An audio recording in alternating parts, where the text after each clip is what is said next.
High friends, welcome to all of you. आजचा आहे आपला लेक्चर नंबर 16 आणि आजच्या लेक्चरमध्ये पाहायचं आपल्याला 591च्या पुढचे क्वेश्चन्स. तर पहा, तर क्वेश्चन्स जे आहे, पहिला क्वेश्चन आहे आपल्यासमोर. To reverse the direction of three phase induction motor it is necessary to. म्हणजे थ्री फेज इंडक्शन मोटरची डायरेक्शन आपल्याला रिव्हर्स करायची आहे, डायरेक्शन चेंज करायची आहे, तर त्यासाठी काय करावं लागेल असा क्वेश्चन यांनी विचारलेला आहे. तर पहिलं ऑप्शन आहे, आता माहिती आहे आपल्याला थ्री फेज इंडक्शन मोटरची जर डायरेक्शन चेंज करायची असेल तर डोक्यामध्ये आपलं आन्सर आलं पाहिजे डायरेक्ट. आता आपण ऑप्शन तर वाचूच, पण त्याच्या आधी आपलं आन्सर आलं पाहिजे, ते म्हणजे तीन फेजपैकी कोणत्याही दोन फेजची अदलाबदल करावी लागेल. तर पहिलं ऑप्शन आहे इंटरचेंज ऑल थ्री लाईन्स, तर चुकीचं आहे. थ्री लाईन्सला चेंज करावं लागत नाही. Reverse the polarity of rotor सर्किटची पोलॅरिटी वगैरे असं काही भानगडच नसते. Increase the resistance of the rotor circuit, हे सुद्धा चुकीचं आहे. आणि डी नंबर, इंटरचेंज आणि two out of three lines connection. Out of three line connection म्हणजे थ्री लाईनपैकी कोणत्याही दोन फेजचे आणि टू फेज आणि इंटरचेंज म्हणजे कनेक्शन अदलाबदल करणे. तर राईट आन्सर आहे याचं ऑप्शन नंबर डी. पुढचा क्वेश्चन आहे आपल्यासमोर. Squirrel cage induction motor has. Squirrel cage induction मोटरमध्ये काय असते समजा, zero starting torque, very small starting torque, very high starting torque आणि highest starting torque amongst the all type of induction motor. म्हणजे जेवढ्याही इंडक्शन मोटर आहे त्याच्या तुलनेमध्ये हायेस्ट स्टार्टिंग टॉर्क आहे. तर चौथा ऑप्शनचा अर्थ असा आहे. बाकीचे तर इंग्लिशमधलेच आहे, सोपेच आहे, माहीत आहे आपल्याला. आता हे जे चार ऑप्शन्स आहे याच्यातलं राईट आन्सर्स कोणतं, तर तुम्हाला माहीत असेल, जेव्हा आपण लिहिलं आहे स्क्वेरल गेज इंडक्शन मोटर म्हणजे single squirrel cage induction motor, जेव्हाही आपण स्क्वेरल गेज इंडक्शन मोटर म्हणतो तेव्हा ती सिंगल स्क्वेरल गेज इंडक्शन मोटरच असते. आणि त्याच्या कॅरेक्टरिस्टिक्समध्ये लिहिलं आहे आपण की स्मॉल लो स्टार्टिंग टॉर्क. तर लो स्टार्टिंग टॉर्क म्हणजेच ऑप्शन याचं बी राहणार, व्हेरी स्मॉल. आता इथं लो नाही आहे, पण इथे जे आन्सर आहे ते व्हेरी स्मॉल. आणि हा जो व्हेरी स्मॉल स्टार्टिंग टॉर्क म्हटलेला आहे, हा as compare to double squirrel cage induction motor आणि स्लिप रिंग इंडक्शन मोटर यांच्या तुलनेमध्ये असतो. तसा मोटरचा टॉर्क जास्तच आहे. पुढचा question, the frequency of the rotor current F R. The frequency of the rotor current F R in an induction motor is given by expression. आता रोटर फ्रिक्वेन्सीचा फॉर्म्युला आपल्याला माहीत आहे, एस इंटू एफ एम किंवा S into F. म्हणजे main फ्रिक्वेन्सीला जर आपण fractional स्लिपने multiply केलं तर आपल्याला रोटर फ्रिक्वेन्सी मिळते. तर इथं पहिलं ऑप्शन जे आहे ते एस इंटू एफ आहे, बरोबर. पहा, आता इथे एफच आहे फक्त. बी नंबरमध्ये पहा सेम फॉर्म्युला आहे, फक्त इथे एक आर ॲड झालेला आहे म्हणजे एफ आर म्हणजे रोटर फ्रिक्वेन्सी. ते एस इंटू एफ आणि इथं तर डिवायडेशन आहे, इथं ते एफ इंटू एफ आरच आहे, तर हे तर चुकीचंच आहे. तर राईट आन्सर आहे याचं ऑप्शन नंबर बी. महत्त्वाचा फॉर्म्युला आहे, याच्यावर तुम्हाला प्रॉब्लेमसुद्धा विचारल्या गेल्या आहेत एक्झाममध्ये. म्हणजे रोटर फ्रिक्वेन्सी काढा तसा. The purpose of connecting resistance in a rotor circuit of a slip ring induction motor is. Purpose विचारलेला आहे आपल्याला की पर्पज काय आहे रोटर रेजिस्टन्स रोटरला, म्हणजे हा जो आहे रोटर सर्किटला रोटर रेजिस्टन्स लावण्याचं. कनेक्टिंग अ रेजिस्टन्स हा लावतो आपण रोटर रेजिस्टन्स स्टार्टरमार्फत स्लिप रिंग इंडक्शन मोटरच्या मध्ये. तर स्लिप रिंग इंडक्शन मोटरचा जो रोटर असतो त्याचा आपण बाहेरून रोटर रेजिस्टन्स स्टार्टर लावतो, ज्याच्या सहाय्याने आपण रोटरचा रेजिस्टन्स वाढवतो. तर याचं काय कारण आहे, पर्पज काय आहे याचा, तर तो पर्पज तर तुमच्या डोक्यात आलाच असेल, पण तरी आता आपण ऑप्शन वाचू. Limit the starting current, increase the starting current, limit the starting current and increase the starting torque, आणि option number D, decrease the starting torque. त्याचं राईट आन्सर होणार option number C, limit the starting current. Starting करंटला limit करणे आणि increase the starting torque. आता हे नसतं, एवढं जरी असतं तरी स्टार्टिंग टॉर्क इन्क्रीज करणे तरी आपल्या डोक्यामध्ये क्लिअर होऊन जाते की स्टार्टिंग टॉर्क वाढवणे. जेव्हा तुम्ही स्टार्टिंग टॉर्क वाढवता म्हणजे वाढवायचा असतो तेव्हा आपल्याला रोटर रेजिस्टन्स हा जास्त पाहिजे असतो, म्हणून आपण त्याच्या ॲक्रॉसमध्ये रोटर रेजिस्टन्स स्टार्टर लावतो रोटर सर्किटच्या. पुढचा क्वेश्चन आहे, in an induction motor the fractional slip is given by. Fractional स्लिपचा फॉर्म्युला विचारलेला आहे, synchronous speed minus rotor speed upon synchronous speed. पहा कोणता फॉर्म्युला बरोबर आहे, तर आता फॉर्म्युला बरोबर आहे option number B. Simple question आहे हा, त्याच्यामुळे आपण जास्त वेळ देणार नाही त्याला. Synchronous speed minus rotor speed upon synchronous speed. खाली तुम्हाला इथं सिंक्रोनस स्पीड पाहिजे. It is advisable to avoid the use of DOL starter. म्हणजे ॲडवाईज केल्या जाते. ॲडवाईज म्हणजे सूचना दिली जाते, सुचवलं जाते, मार्गदर्शन केलं जाते. ठीक आहे की असं करू नका. बरोबर आपण म्हणतो ना ॲडवाईज. तर इथे advisable to avoid use of DOL starter म्हणजे DOL स्टार्टरचा यूज करण्यापासून आपल्याला अवॉइड केलं जाते. अवॉइड करण्याचं ॲडवाईज केलं जाते. तर म्हणजे DOL स्टार्टरचा वापर का करू नये असं यांनी पहिल्या स्टार्टिंगच्या लाईनमध्ये म्हटलेलं आहे. तर DOL starter for starting and induction motor having a 5 HP capacity. तर 5 HPची कॅपॅसिटी आहे आणि त्या 5 HPच्या कॅपॅसिटीच्या इंडक्शन मोटरसाठी DOL स्टार्टर वापरणं हे चुकीचं आहे. अवॉइड करावं हे आपल्याला सुचवलं जाते, पण त्याचं कारण आपल्याला विचारलेलं आहे. आता तुम्हाला माहीत असेल कन्सेप्ट मित्रांनो की 5 HP किंवा 7 HPच्या पर्यंतच्या मोटर, जसं पुस्तकाच्या नुसार तर 5 HP आणि प्रॅक्टिकल जीवनामध्ये जर पाहिलं तर 7 HP पर्यंतसुद्धा लोक फक्त DOL स्टार्टरचाच उपयोग करतात. त्याच्यावर तर मग स्टार डेल्टा, त्याच्यावर तर मग नंतर ऑटो ट्रान्सफॉर्मर स्टार्टर याचा उपयोग करतात. इथे या क्वेश्चनमध्ये आपल्याला 5 HPला DOL स्टार्टर वापरला जाते हे आपल्याला माहीत आहे, पण तरीसुद्धा इथे काय म्हटलेलं आहे की 5 HPच्या मोटरसाठी DOL स्टार्टर का वापरला जात नाही, म्हणजे वापरला जाऊ नये, हे वापरला जाऊ नये अशी सूचना दिली जाते. तर ती सूचना का दिली जाते किंवा का ॲडवाईज नाही केल्या जात की बा तुम्ही 5 HPच्या मोटरसाठी DOL स्टार्टर वापरू नका म्हणून. ठीक आहे, त्याचं कारण काय आहे ते विचारलेलं आहे आपल्याला. तर पहिलं ऑप्शन आहे starting torque will be very low. Starting torque कमी असतो म्हणून. The motor will take a 5 to 7 times of starting current than its full load current. हे माहीतच आहे आपल्याला की मोटर जेव्हा सुरू होते इंडक्शन मोटर तेव्हा ती तिच्या फुल लोड करंटच्या 5 ते 7 पट करंट ही जास्त घेते. पहिलं तिसरं ऑप्शन आहे option number C. It will pick up a very high speed and may go out of step. म्हणजे ती खूप जास्त स्पीड पकडते आणि त्याच्यानंतर ती आउट ऑफ हे होऊन जाते, गो आउट ऑफ स्टेप म्हणजे ती बंद पडते, स्टेप बाहेर जाते म्हणजे बंद पडते सरळ. It will run in the reverse direction. Motor ही रिव्हर्स डायरेक्शननं फिरते म्हणून DOL स्टार्टर वापरू नये. पहा मित्रांनो, हे चारही ऑप्शन तुमच्यासाठी वाचले मी. कसं ॲन्सर तर मला तर माहितीच आहे. तुम्ही त्या प्रत्येक ॲन्सरवर थिंक केलं पाहिजे, लक्षात ठेवा. आता तुम्ही जे 4 ऑप्शन्स आहे ॲज अ स्टुडंट तुम्ही पेपरमध्ये बसलेले आहे आणि तुम्हाला इथे एक ऑप्शन सिलेक्ट करायचं आहे, तर तुम्हाला जर राईट ॲन्सर नाही भेटलं तर तुम्ही इलिमिनेशन पद्धतसुद्धा वापरू शकता. म्हणजे चुकीचे जे पर्याय तुम्हाला माहीत आहे, जे कन्फर्म आहे की जे कारण असूच नाही शकत, ते तुम्ही पहिले मायनस करून टाका. तुम्हाला ऑटोमॅटिकली बरोबर पर्याय भेटून जाईल. तर इथे रिव्हर्स डायरेक्शनं फिरेल हे चुकीचं आहे. मोटर स्पीड पकडेल हे सुद्धा चुकीचं आहे. आणि स्टार्टिंग टॉर्क जो आहे तो कमी असते म्हणून DOL स्टार्टर वापरू नये, एक हा पर्याय राहिला. आणि दुसरा आहे बी नंबरचा की मोटर सुरुवातीला 5 ते 7 पट करंट जास्त घेते म्हणून DOL स्टार्टर जे आहे ते वापरू नये. आता पहा, DOL स्टार्टर का वापरू नये याचं कारण अजून एक महत्त्वाचं असं आहे की DOL स्टार्टरमध्ये कोणत्याही प्रकारचे स्टार डेल्टा कनेक्शन केल्या जात नाही. डायरेक्ट मोटर एकदा कोणत्याही कनेक्शनमध्ये असते आणि डायरेक्ट ती लाईनसोबत जोडल्या जाते, ज्या कनेक्शनमध्ये असेल त्या कनेक्शनमध्ये. पण ते स्टार डेल्टा स्टार्टरमध्ये काय होतं की मोटर सुरुवातीला स्टारमध्ये जोडते, देन नंतर मग रनिंग कंडिशनला डेल्टामध्ये. तर मोटर स्टारमध्ये जोडते तर स्टार्टिंग व्होल्टेज आणि स्टार्टिंग करंट हा कमी होतो, त्याच्यामुळे मोटर सेफ चालू होते. बरोबर, हे सगळं आपल्याला माहीत आहे. मग त्याच्यासाठीच त्यांनी म्हटलेलं आहे की 5 HPच्या मोटरसाठी, 5 HPच्या इंडक्शन मोटरसाठी तुम्ही DOL स्टार्टर नका वापरू, कारण की त्याच्यामध्ये कोणताही करंट डाऊन होत नाही आणि सुरुवातीला डाऊन होत नाही आणि त्यातही मोटरचा जो करंट आहे तो एक तर 5 ते 7 पट जास्त असतो. म्हणून अशा केसमध्ये तुम्ही 5 HPसाठी जर वापरायचं असेल तर मग तुम्ही स्टार डेल्टा स्टार्टर वापरा, असा पुऱ्या या क्वेश्चनचा अर्थ निघतो बाहेर. तर आता इथे काय आपल्याला एवढं, आता मग तुम्हाला मी इथे सांगितलं की 5 HPच्या मोटरसाठी स्टार डेल्टा स्टार्टर वापरा, म्हणजे तुम्ही नेहमी हेच लक्षात ठेवाल का? नाही, मी तुम्हाला या कन्सेप्टसाठीच सांगितलं फक्त. तर इथे राईट ॲन्सर होणार आपलं ऑप्शन नंबर बी, फक्त की मोटर जी आहे ते सुरुवातीला 5 ते 7 पट करंट जास्त घेते म्हणून आपण तिथे DOL स्टार्टर वापरू नये. तसं आपण वापरतो, पुस्तकातही दिलेलंच आहे आणि वापरायचंच.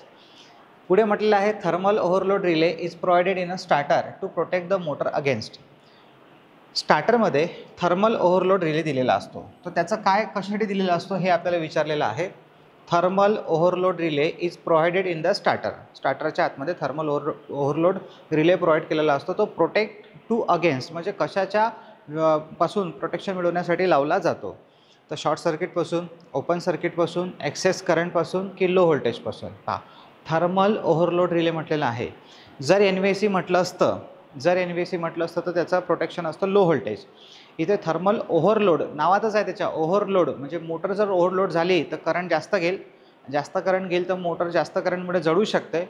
म्हणून अशा केसमध्ये मोटरचं ओव्हरलोडपासून संरक्षण होण्यासाठी, ओव्हरलोड म्हणजेच ओव्हर करंट म्हणा किंवा ओव्हरलोड म्हणा एकच गोष्ट झाली ते, तर त्या ओव्हरलोडपासून संरक्षण मिळवण्यासाठीच आपण त्याच्या आतमध्ये एक थर्मल ओव्हरलोड रिले लावून ठेवलेला असतो.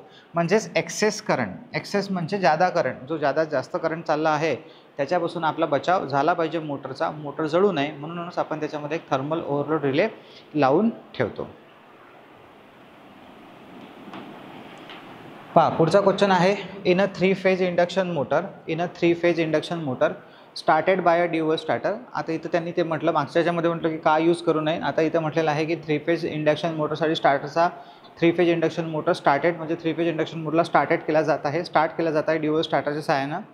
Protection against the short circuit is given bye. आता जे शॉर्ट सर्किटपासून होणारं प्रोटेक्शन आहे ते कशापासून, त्याच्यापासून म्हणजे मोटरमध्ये समजा शॉर्ट सर्किट झालं किंवा मग सप्लायमध्ये शॉर्ट सर्किट झालं असेल तर त्या शॉर्ट सर्किटपासून प्रोटेक्शन मिळवण्यासाठी काय अरेंजमेंट असते असं आपल्याला विचारलेलं आहे. की जे protection against short circuit is given bye म्हणजे जे शॉर्ट सर्किटपासून जे प्रोटेक्शन आहे त्याच्यापासून म्हणजे त्याच्यासाठी कोणतं प्रोटेक्शन सिस्टीम वापरल्या जाते असं यांनी विचारलेलं आहे. तर overload relay, no hold coil, backup fuses आणि प्रोटेक्टिव्ह अर्थ कॉन्टॅक्टर. पहा स्टार्टर जो आहे आपला ड्युअल स्टार्टर त्याच्यामध्ये ओव्हरलोडसाठी कोणतंही प्रोटेक्शन नसते, आपल्या शॉर्ट सर्किटसाठी कोणतंही प्रोटेक्शन नसते.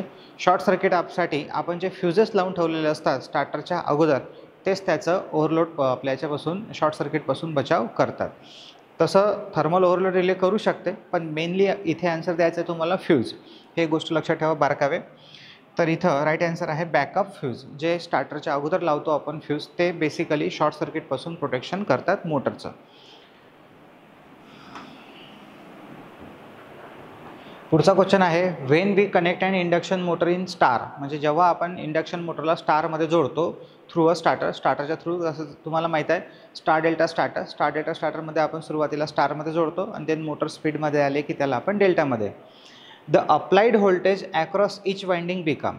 तर जे प्रत्येक वाइंडिंग राहते जेव्हा आपण त्याला स्टारमध्ये जोडतो तेव्हा अप्लाइड व्होल्टेज ॲक्रॉस इच वाइंडिंग.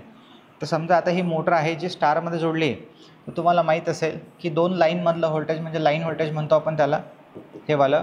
आता हा झाला न्यूट्रल, तर इथे जे एका वाइंडिंगच्या ॲक्रॉस मिळते त्याला म्हणतो आपण फेज व्होल्टेज. तर हे जे फेज व्होल्टेज आहे हे लाईन व्होल्टेजपेक्षा वर्गमुळात 3 पटीनं काय असते, कमी असते, VPH कमी असते. हे जर पाहिलं तर हे याच्यापेक्षा वर्गमुळात 3 पटीनं जास्त असते. त्याच्यामुळे इथं राईट आन्सर राहणार ऑप्शन नंबर सी, VL/√2. समजलं पाहिजे तुम्हाला, कारण की सिम्पल पॉईंट्स आहे सगळे. स्टार डेल्टाचे फॉर्म्युला आपल्याला माहीत असले पाहिजे. पुढचा क्वेश्चन आहे, minimum requirement of contact in 3 phase dual starter. 3 phase dual स्टार्टरमध्ये मिनिमम किती कॉन्टॅक्टची आवश्यकता असते. आता इथे हा क्वेश्चन खूप मस्त म्हणजे तुम्हाला हे करते, चुकीचा आन्सर द्यायला होते. जसं इथे पहा, आता आपण स्टार्टर म्हटलं तर कोणता स्टार्टर आहे, 3 फेजसाठी ड्युअल स्टार्टर. तर खूप साऱ्या विद्यार्थ्यांच्या डोक्यामध्ये ज्यांना माहीत नाही आहे त्यांच्या डोक्यामध्ये 3च टर्मिनल याचा आन्सर येईल, पण त्याचा आन्सर 3 टर्मिनल नाही आहे, त्याचा आन्सर आहे 4. जर तुम्ही ड्युअल स्टार्टरला खोलून पाहिलं असेल तर तुम्हाला वर 4 टर्मिनल दिसतात. एक तो ऑक्झिलरी टर्मिनल असतो जिथून तुमच्या NVCला सप्लाय केलेला असतो सिरीजसाठी. तर इथे राईट आन्सर आहे याचं option number A, 4 nodes. 4 nodes म्हणजे 4 नंबर्स, नोज म्हणजे नंबर्स, 4 कॉन्टॅक्ट राहतात त्याच्यामध्ये. ठीक आहे. इथे विचारलेलं आहे मिनिमम रिक्वायरमेंट ऑफ कॉन्टॅक्ट्स, तर 4 कॉन्टॅक्ट मिनिमम रिक्वायर्ड आहेत. पुढचा क्वेश्चन आहे, वाचा क्वेश्चन आणि आन्सर द्या. तर काय आलं answer, short circuit, open circuit, excess current आणि लो व्होल्टेज. पहा काय म्हटलेलं आहे क्वेश्चनमध्ये, NVC use in starter it is mean to protect the motor against. आता थोड्या वेळ अगोदर मी तुम्हाला सांगितलं होतं की स्टार्टरमध्ये जी NVC यूज केल्या जाते ती कशासाठी यूज केल्या जाते आठवत असेल तर, एक तर प्लंजरला कॉन्टॅक्टला धरून ठेवण्यासाठी आणि दुसरी गोष्ट त्याचं लो व्होल्टेजपासून प्रोटेक्शन मिळवण्यासाठी. आणि तेव्हाच ते जेव्हा आपण ओव्हरलोड थर्मल रिले पाहत होतो, थर्मल ओव्हरलोड रिले ओव्हरलोडपासून प्रोटेक्शन करतो. बॅकअप फ्यूज हा शॉर्ट सर्किटपासून प्रोटेक्शन करतो. आणि जी NVC आहे ती हँडलला आपल्या कॉन्टॅक्टरला होल्ड करते, कॉन्टॅक्टला क्लोज करण्याचं काम, आणि लो व्होल्टेजपासून प्रोटेक्शन करते. कारण की व्होल्टेज जर लो असेल तर NVC जी आहे ती त्या प्लंजरला धरून ठेवत नाही, प्लंजर खाली येतो आणि मोटर सप्लायपासून डिस्कनेक्ट होते. तर याचा राईट आन्सर आहे ऑप्शन नंबर डी. पुढचा क्वेश्चन आहे, no load current of an induction motor is approximately रिकामी जागा percentage of the full load current.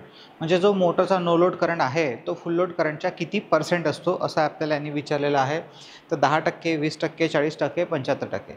May be या क्वेश्चनचा आन्सर नसेल माहीत किंवा हा क्वेश्चन तुम्हाला नवीन असेल, ज्यांनी वाचला नसेल त्यासाठी याचं राईट आन्सर आहे 40%, जे आपल्याला लक्षात ठेवायचं आहे. 40%, 4% नाही, 40%. आणि हा क्वेश्चन टोटली डिफरंट आहे. हा इंडक्शन मोटरसाठी आहे. जो तुम्ही पाहिलेला आहे 3 ते 5% किंवा 3 ते 4% हे ते ट्रान्सफॉर्मरसाठी झालं.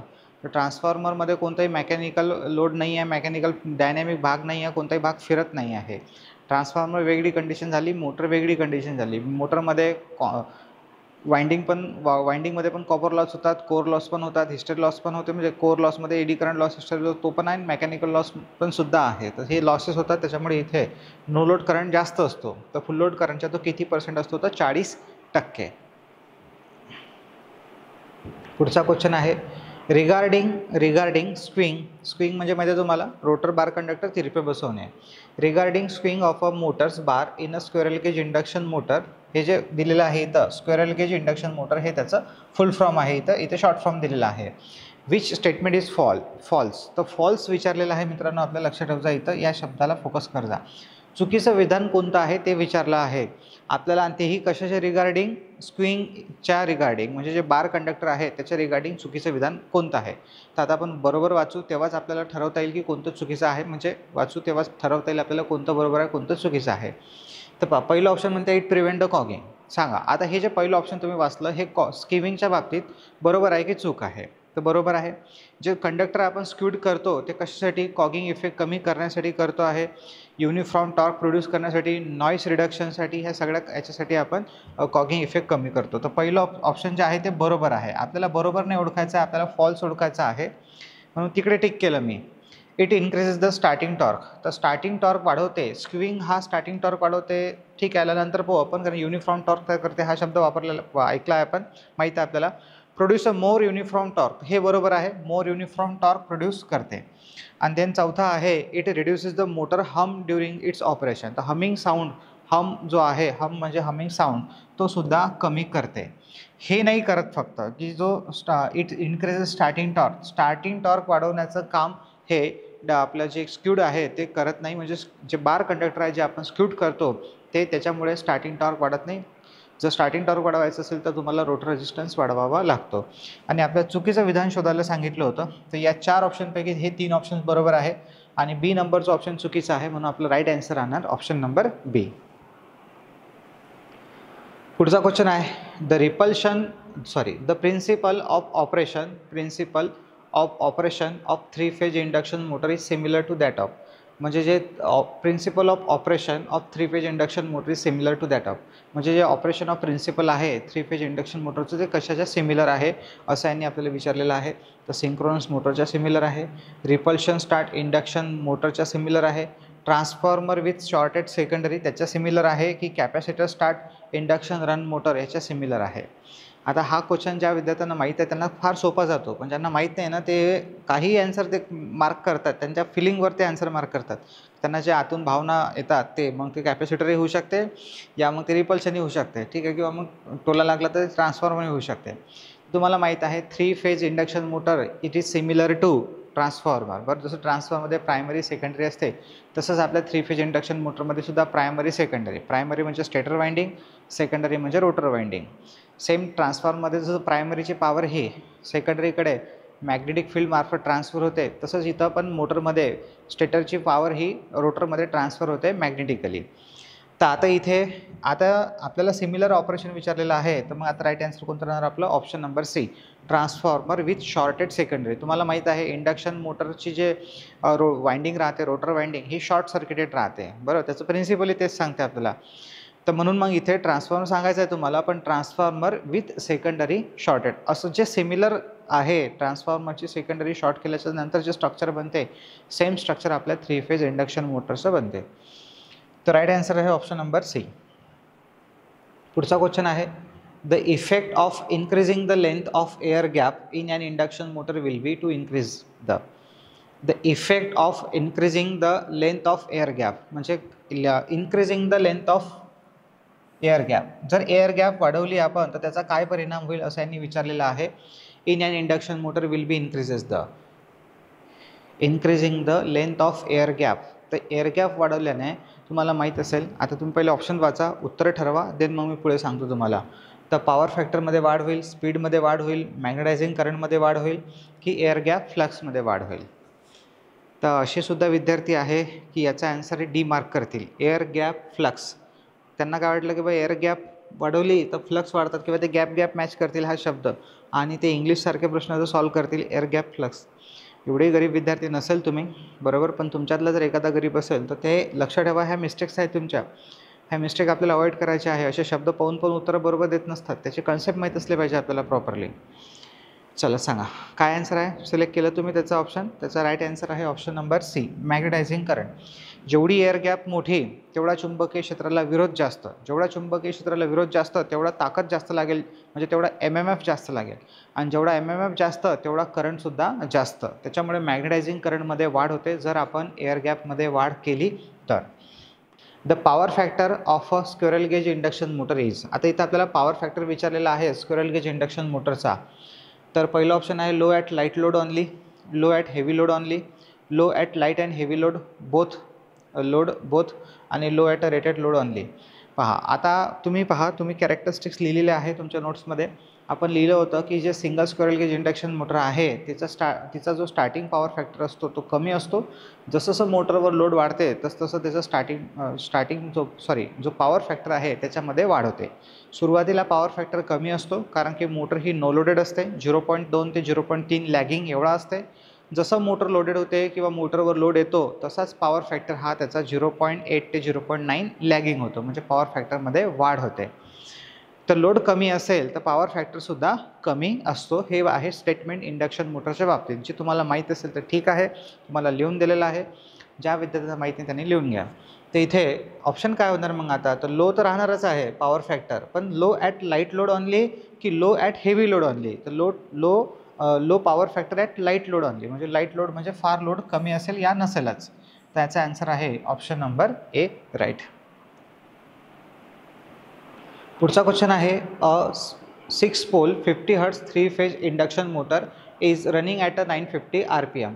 950 RPMवर फिरत आहे म्हणजे ती झाली रोटरची speed. And has the rotor copper loss of 5 kilowatt. रोटरमध्ये फक्त 5 किलोवॅटचा तर कॉपर लॉसच होऊन राहिला. विचार करा तुम्ही, म्हणजे मोटर किती किलोवॅटची असेल ती.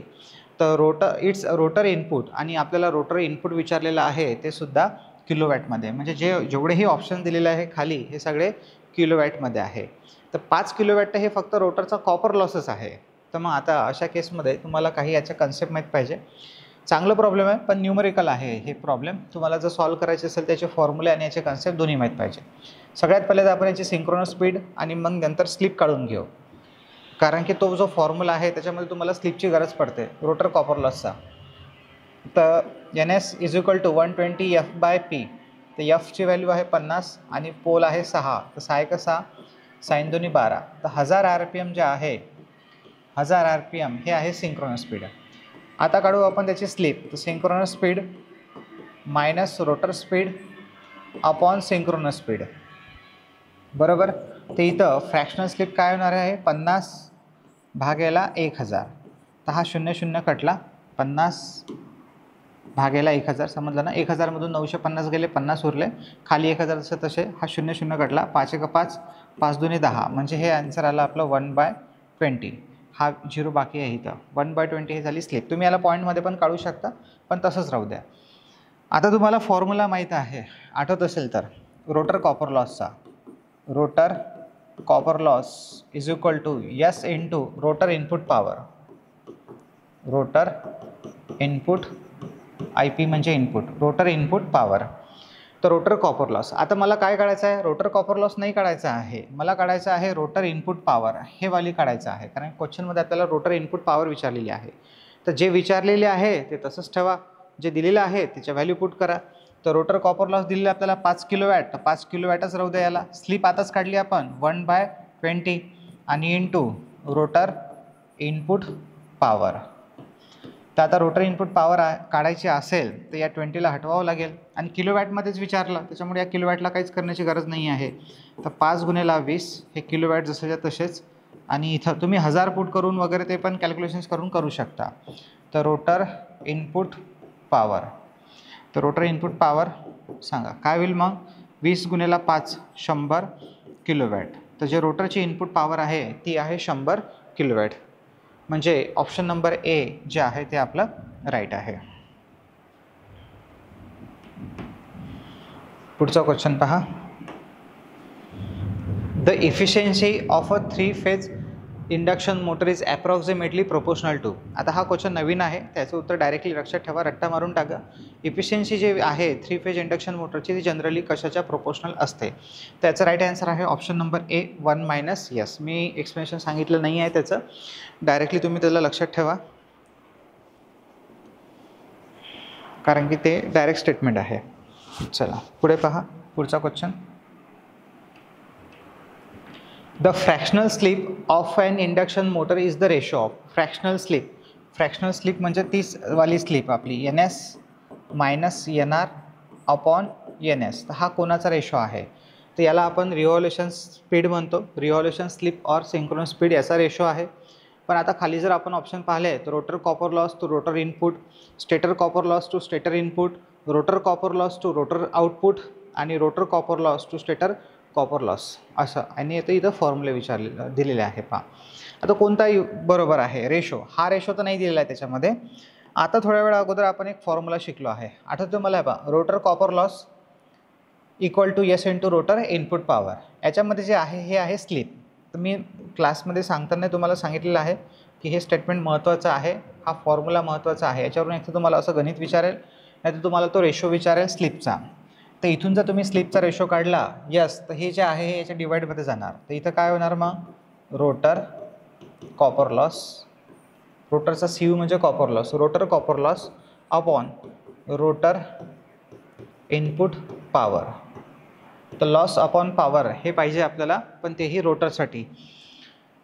तर इथे पहा काय होईल मग. आता रोटर कॉपर लॉस वरतं होता आणि खाली होता रोटर इनपुट पॉवर. तर राईट आन्सर आहे इथं option number A, rotor copper loss to rotor input power. या रेशोवरून आपण त्याची स्लिप काढू शकतो. पुढचा क्वेश्चन म्हटलेला आहे आपल्याला. The torque develop by 3 phase induction motor depends on the following 3 factors. जो टॉर्क डेव्हलप होतो, torque develop by 3 phase induction motor depends on the following 3 factor. तो कोणत्या 3 फॅक्टरवर डिपेंड आहे रोटरचा टॉर्क किंवा 3 फेज इंडक्शन मोटरचा टॉर्क. तर तुम्हाला माहीत असेल टॉर्कचा फॉर्म्युला E2 I2 आणि cos φ2 या 3 गोष्टींवर डिपेंड आहे. तर आता पहा त्या ऑप्शनमध्ये कुठं दिसतात. स्पीड, फ्रिक्वेन्सी चुकीचं आहे, व्होल्टेज, करंट, स्टेटर इम्पिडन्स नाही आहे, synchronous speed, rotor speed, frequency नाही आहे, आणि रोटर EMF, रोटर करंट आणि पॉवर फॅक्टर हे दिसत आहे तुम्हाला या स्टेटमेंटमध्ये. तर इथं राईट आन्सर होणार आपलं ऑप्शन नंबर डी. पुढचा क्वेश्चन आहे. Which one of the following 3 phase motor is not self starting. पुढीलपैकी कोणती मोटर ही सेल्फ स्टार्ट नाही आहे. तर पहिलं ऑप्शन आहे सिंक्रोनस मोटर. दुसरं माहितीच आहे आपल्याला की सिंक्रोनस मोटर जी आहे ती सेल्फ स्टार्ट नाही आहे, तर मी याला राईट मार्क केलं. Squirrel cage induction motor self start आहे, वाउंड रोटर मोटरसुद्धा सेल्फ स्टार्ट आहे, आणि डबल केजसुद्धा सेल्फ स्टार्ट. हे सगळ्या इंडक्शन मोटर्स आहे आणि ज्या सेल्फ स्टार्ट असतात. त्याच्यामुळे याचा राईट पर्याय आहे ऑप्शन नंबर ए. सिंक्रोनस मोटर ही सेल्फ स्टार्ट नसते आणि एक सिंगल फेज इंडक्शन मोटर जी आहे ती सेल्फ स्टार्ट नसते. पुढचा क्वेश्चन आहे. For a small capacity induction motor the type of starter is use. Small capacity induction मोटरसाठी कोणता स्टार्टर वापरला जातो. आता थोड्या वेळा अगोदर पाहिलं होतं आपण की जर 5 HP किंवा 500 पेक्षा कमी रेटिंगच्या मोटर्स असतील तर त्यासाठी आपण DOL स्टार्टर यूज करतो. त्याच्यामुळे राईट आन्सर राहणार इथं option number B, DOL starter. वाचा पुढचा क्वेश्चन आणि आन्सर काढा काय आहे. तर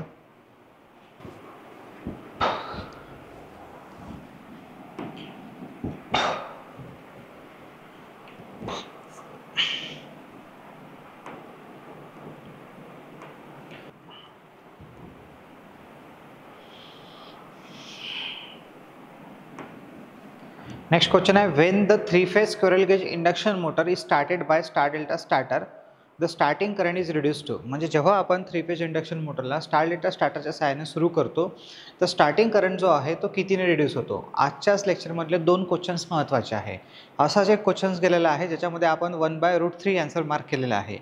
तर जे 1/√3 आन्सर मार्क केलेलं आहे ते आपण व्होल्टेज रिडक्शनसाठी मार्क केलेलं आहे. तर ते वेगळं आहे आणि ते बरोबर आहे. इथे जे राईट आन्सर आहे ते आहे 1/3. लक्षात ठेवा बारकाईनं 1/3. जेव्हा तुम्हाला विचारेल की करंट कितीनं रिड्यूस होतो तर तुम्ही त्याचा आन्सर सांगायचं 1/3. बाकी त्याच्यामध्ये R&D करू नका आता की कसा काय कुठून आला, तर ते एक त्याचं रिसर्च स्टेटमेंट आहे 1/3 टाइम्स कमी होतो म्हणून. तर राईट आन्सर आहे याचं ऑप्शन नंबर सी. जर करंट रिड्यूस म्हटलं तर 1/3 आणि व्होल्टेज रिड्यूस म्हटलं तर 1/√3. पुढचा क्वेश्चन आहे sleep speed in RPM is. पहा स्लीप स्पीड म्हणजे रिव्हॉल्युशन स्लीप म्हणजे फेऱ्यांतील फरक. तर NS मायनस NR जेव्हा आपण करतो तेव्हा जे भेटते आपल्याला ते म्हणतात, एक तर याला रिव्हॉल्युशन स्लीप म्हणा किंवा मग रिव्हॉल्युशनलाच म्हणू शकतो आपण स्पीड.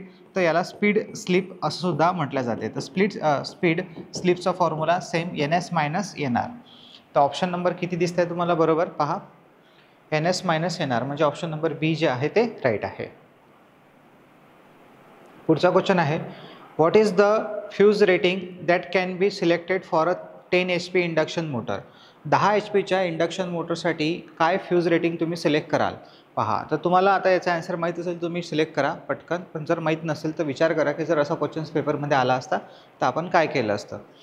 तर इथे 10 HPची इंडक्शन मोटर आहे तर त्याच्यात दीडपट लक्षात ठेवायचं. ओके, दीडपट म्हणजे दीडपट म्हणजे इथं टोटल तुम्हाला 2.5 पट घ्यावं लागेल. दीड म्हणजे तुम्ही त्याच्यात प्लस करायला पाहिजे, पण डायरेक्ट तुम्ही 2.5 पट करा इथं. तर what is the fuse rating that can be selected for a 10 HP induction motor. तर 10 HPसाठीच्या इंडक्शन मोटर असो किंवा 20 HPचे असो त्याच्या 2.5 पट करायचं तुम्ही अंदाजे, आणि त्याच्यानुसारच ॲम्पियरमध्ये तुम्ही फ्यूज वापरून टाकायचं. हे जनरल स्टेटमेंट आहे याचं. तर 10 गुणिले 2.5 म्हणजे याचं आन्सर किती आलं 25.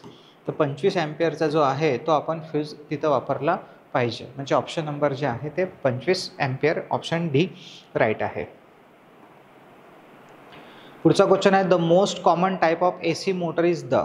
Most common type of AC motor म्हणजे मोस्ट कॉमन म्हणजे सगळ्यात जास्त जी मोटर कॉमन आहे सगळीकडे वापरल्या जाते. तर single phase induction motor, 2 phase induction motor, 3 phase induction motor आणि 2 phase squirrel gauge induction motor. तर तुम्ही याचा आन्सर मार्क करा. पहा तुम्ही याचा आन्सर काय देता. तर 2 फेज नाही देणार तुम्ही, 2 फेज स्क्विरल गेज हे नाही देणार. हे 2 कटले ऑप्शनमध्ये, हे तर सगळ्यांना माहीत आहे. आता राहिली फाईट A आणि C मध्ये. तर single phase induction motor common आहे की 3 फेज इंडक्शन मोटर कॉमन आहे याचं तुम्हाला आन्सर द्यायचं आहे. Most common type of AC motor, तर याचं आन्सर जे आहे 99% पोरं हे सिंगल फेज इंडक्शन मोटरच देतील, जे चुकीचं आहे. ठीक आहे मित्रांनो, तुम्ही जे आन्सर दिलेलं आहे single phase induction motor common आहे, हे सिंगल फेज इंडक्शन मोटरचा यूज हा घरात आहे म्हणून तुम्हाला वाटते आता तुमच्या घरात जास्त करून सिंगल फेज इंडक्शन मोटरच आहे. आपल्या घरात सिंगल फेज सप्लाय आहे आणि जेवढे अप्लायन्सेस आहे त्याच्यामध्ये जिथं वापरलं ते मोटर तिथं आपण सिंगल फेज इंडक्शन मोटर्स वापरतो. आणि त्याला पाहून आपण कंपनीसोबत तुलना करतो की नाही आपल्या घरात ते इंडक्शन मोटर जास्त आहे, तर मग इंडक्शन मोटर म्हणजे सिंगल फेज इंडक्शन मोटर आहे तर सिंगल फेज इंडक्शन मोटरच कॉमन आहे. तर तसं नाही आहे. इंडस्ट्रीयलच्या याच्यामध्ये त्याला विचार करावा लागतो. इंडस्ट्रीयल यूजमध्ये जे सगळ्यात कॉमन मोटर आहे ती आहे 3 फेज इंडक्शन मोटर. त्याच्यामुळे इथं राईट आन्सर आहे ऑप्शन नंबर सी. असे जादू होतात मग क्वेश्चन्समध्ये जर आपण रीडिंग MCQवर कमी केलं तर. The frame of induction motor and generator is usually made up of. Frame माहिती आहे तुम्हाला, कास्ट आयरन किंवा कास्ट स्टीलपासून बनवतो आपण. तर इथं ऑप्शन आहे silicon steel, cast iron, aluminium, mild steel. तर राईट आन्सर आहे कास्ट स्टील. जर लो रेटिंगची मशीन असेल तर कास्ट आयरनपासून, आणि जास्त रेटिंगची असेल तर ती कास्ट स्टीलपासून बनवल्या जाते. पुढचा क्वेश्चन आहे the shaft of an induction motor is made up of. जो इंडक्शन मोटर शाफ्ट असतो तो कशापासून बनलेला असतो. तर high speed steel, stainless steel, carbon steel आणि कास्ट आयरन. तर इथं राईट आन्सर आहे कार्बन स्टील. एक तर कार्बन स्टील किंवा मग माइल्ड स्टील हे त्याचे आन्सर्स असतात. तर इथे तुम्हाला आन्सर लक्षात ठेवायचा आहे C नंबर, कार्बन स्टील. पुढचा क्वेश्चन आहे slip rings are usually made up of. Slip ring ह्या कशापासून बनलेल्या असतात. तीनही बॅक टू बॅक क्वेश्चन जे आले आहेत हे कोणतं मटेरियल, कोणती वस्तू कोणत्या मटेरियलपासून बनलेली आहे ह्याच्यावर विचारलेलं आहे. तर जे आता हे माहीत आहे तुम्हाला इलेक्ट्रिकल मटेरियल या चॅप्टरमध्ये पण झालेलं आहे आणि मोटरच्या वेळेस पण होते, म्हणजे 3 फेज इंडक्शन मोटरच्या वेळेस पण होते. तर ज्या स्लिप रिंग आहे त्या बनलेल्या असतात आपल्याला फॉस्फरस ब्रॉन्झपासून. फॉस्फरस ब्रॉन्झ म्हणा किंवा फॉस्फरस ब्रॉन्झ म्हणा. पुढचा क्वेश्चन आहे आपल्याकडे 621 नंबरचा. Sleep of induction motor increases with. Induction मोटरची स्लीप केव्हा वाढते? पहा, आता तुम्हाला माहिती आहे स्लीपचा फॉर्म्युला एस बरोबर NS minus NR upon NS. तर जी स्लीप आहे ती रोटर स्पीडच्या इन्व्हर्सली प्रोपोर्शनल आहे. ती कशी आहे आता हे नका विचारू, बरोबर, हे माहीत आहे तुम्हाला, सगळं झालेलं आहे. तर S is inversely proportional to NR. शोधायचं तुम्ही हे स्वतः थोडंसं काहीतरी वर तर दिसतं आहे, मग ते डायरेक्टली का नाही आहे ते एक एक गोष्टीचं डिटेल एक्सप्लेनेशन सांगितलेलं आहे. तर मायनस आहे म्हणून तशी ती इन्व्हर्सली प्रोपोर्शनल आहे. तर आता तो काय म्हणते, sleep of induction motor is increases with, म्हणजे स्लीप केव्हा वाढेल, तर केव्हा स्लीप वाढेल, जेव्हा रोटर स्पीड जी आहे ती कमी होईल. हे इन्व्हर्सली प्रोपोर्शनल आहे बरं, डायरेक्टली नाही आहे, इन्व्हर्सली प्रोपोर्शनल. तर इन्व्हर्सली प्रोपोर्शनलचा अर्थ होतो एकामध्ये वाढ तर दुसऱ्यामध्ये घट. तर स्लीप केव्हा वाढेल म्हणते तो, तर स्लीप वाढण्यासाठी रोटरची स्पीड कमी झाली पाहिजे. पहिले तर आपण एकदा ऑप्शन वाचू काय आहे तर, increase in current and decrease in torque. Torque कमी झाला तर आणि करंटमध्ये वाढ झाली तर. पुढचं ऑप्शन म्हणते आहे increase in current and torque, म्हणजे टॉर्क आणि करंटमध्ये वाढ झाली तर. Decrease in current and torque. आता पहा, हे तुम्ही असे ऑप्शन वाचून राहिले ना, तर तुम्ही हे असे ऑप्शन वाचल्यावर काहीच लॉजिक लागणार नाही. तुम्हाला ठरवावं लागेल, एखाद्या ऑप्शनवर तुम्हाला विचार करावा लागेल. तर इथे म्हटलेलं आहे बी नंबरचं option, increase in current and torque. Increase कोणताही ऑप्शन घ्या, चला पहिलं ऑप्शन घेऊ आपण, increase in current and decrease in torque. मी करंटपेक्षा आता हे पहिलं स्टेटमेंट का सोडलं, कारण की पहा, जर टॉर्क वाढेल तर करंटही वाढेल. हा काय म्हणतो, इन्क्रीज इन करंट वाढला आणि टॉर्क कमी झाला, तर इथं हे लॉजिकच नाही आहे. तसंच हे पहिला जो पर्याय आहे तो चुकीचा आहे. मग राहिला बी नंबरचं option, increase in current and torque. Increase in current आणि टॉर्क. तर पहा, आता करंट वाढला, करंटमध्येही वाढ आणि टॉर्कमध्येही वाढ, तर हा पर्याय बरोबर आहे. कारण की जेव्हा मी पर्याय वाचून आलो तेव्हा माझ्या डोक्यात काही ना काही प्रोसेस सुरू आहे. तुम्ही फक्त मटमट्यासारखे पाहत असाल तर काही समजणार नाही, डोक्यामध्ये प्रोसेस ठेवावं लागते चालू, बरोबर. टॉर्क वाढला, तर टॉर्क वाढला म्हणजे काय झालं, मोटरची स्पीड कमी झाली. मोटरची स्पीड कमी झाली म्हणजे स्लीपमध्ये काय झाली, वाढ झाली. आणि हे जे पहिलं म्हणते आहे इन्क्रीज इन करंट, हे त्याच्याशी निगडित आहे की टॉर्क वाढला तर ऑब्व्हियसली करंटमध्ये काय होणार, वाढच होणार. हाच क्वेश्चन नाही, कोणताही क्वेश्चन असो मित्रांनो, जेव्हाही आपण क्वेश्चन वाचत आहे तेव्हा पॅरलली आपल्या डोक्यामध्ये त्याच्याबद्दल थिंकिंग सुरू झाली पाहिजे. आपल्याला त्याचे कन्सेप्ट रिवाईज करणं सुरू करावं लागतात. बस पुस्तक म्हणजे डोक्यामध्ये पुस्तक उघडावं लागते आपल्याला. पुढचा क्वेश्चन आहे, at standstill the value of slip of a induction motor. मला वाटते हा क्वेश्चन आपला आधीच्या लेक्चरमध्ये गेलेला आहे. तर जेव्हा मोटर स्टँडस्टील कंडिशनला असते तेव्हा त्याची स्लीप ही 1 असते, कारण की रोटर स्पीड 0 आणि सिंक्रोनस स्पीड कॅन्सल होते, त्याच्यामुळे आन्सर येते 1. पुढचा क्वेश्चन आहे, in induction motor percentage sleep is found in the range of. शोधा आन्सर, मार्क करा. सगळ्यांचं बरोबर आलं पाहिजे. एवढं जरी आपल्याला माहीत असलं पाहिजे की 3 फेज इंडक्शन मोटरची स्लीप आहे ती किती पर्सेंटच्या आतमध्ये असते किंवा त्याची रेंज काय आहे.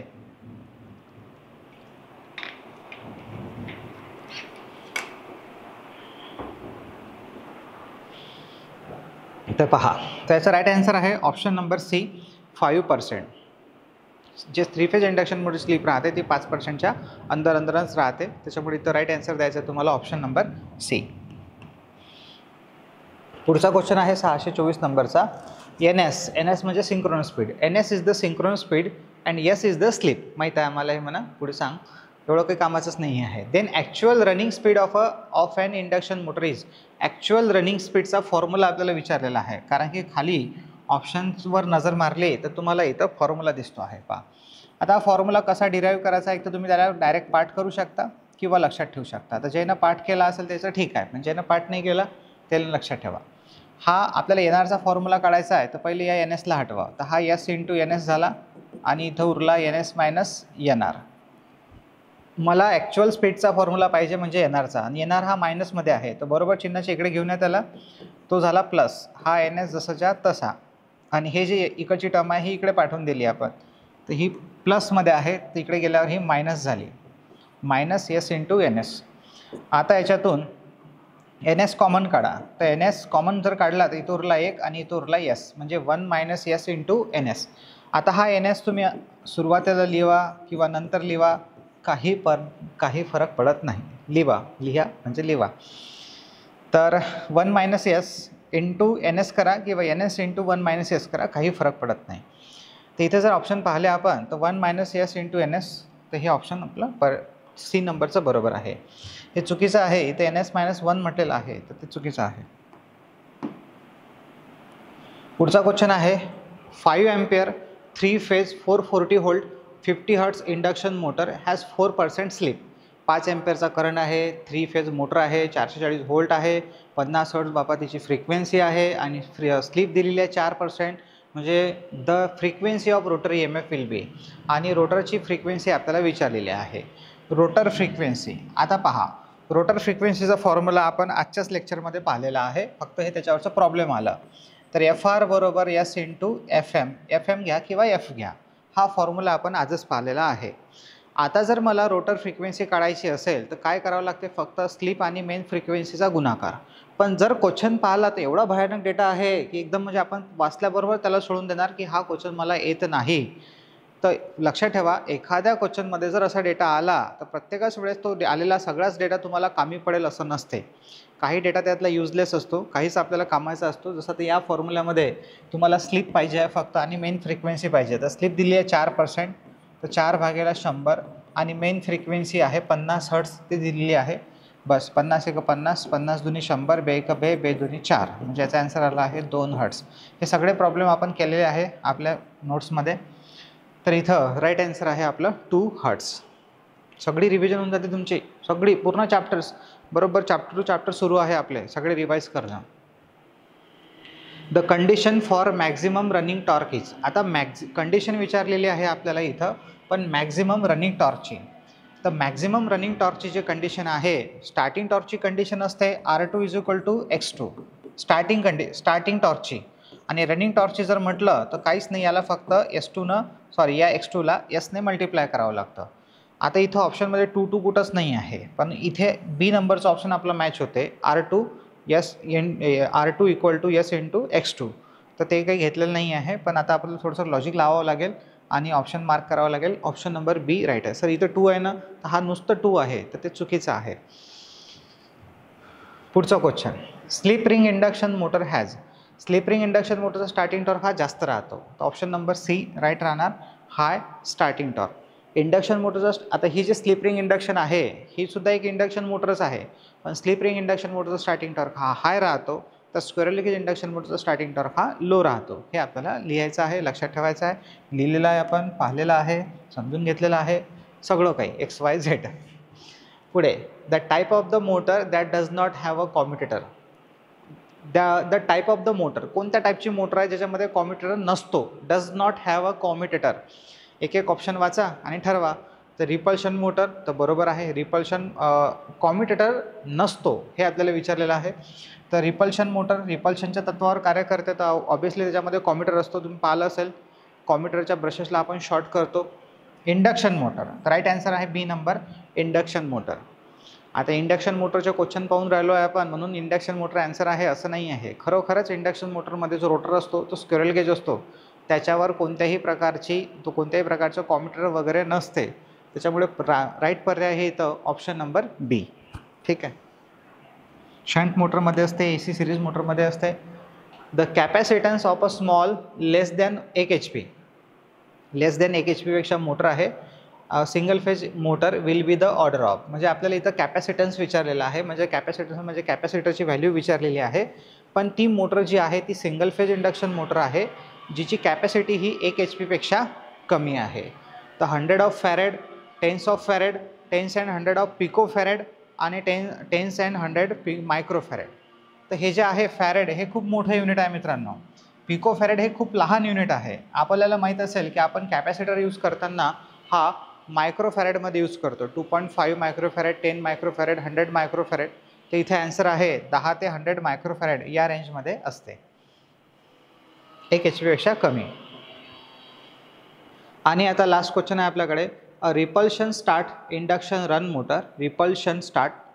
Run motor runs at a squirrel cage motors only. म्हणजे स्क्वेरल गेज मोटरवरती फिरते, पण केव्हा? The slip ring are short circuited, the commutator is short circuited, the compensating winding is short circuited through the brushes and squirrel cage winding is provided. त्याचा right answer आहे option number B, the commutator is short circuited. तुम्हाला माहीत असेल कॉम्युटेटरवर जे brushes असतात, आता actually आपण कॉम्युटेटर short नाही करत, कॉम्युटेटरवर जे ब्रशेस लावतो त्याला बाहेरून जाड वायरने शॉर्ट करतो आणि त्याच्यानंतरच ती मोटर रिपल्शनच्या तत्वावर फिरते.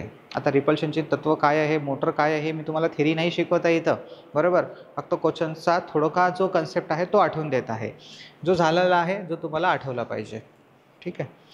सो हे होते आपले 40 क्वेश्चन्स. याच्या पुढचे जे क्वेश्चन्स आहे ते आपण नेक्स्ट लेक्चरला बघू. So bye bye.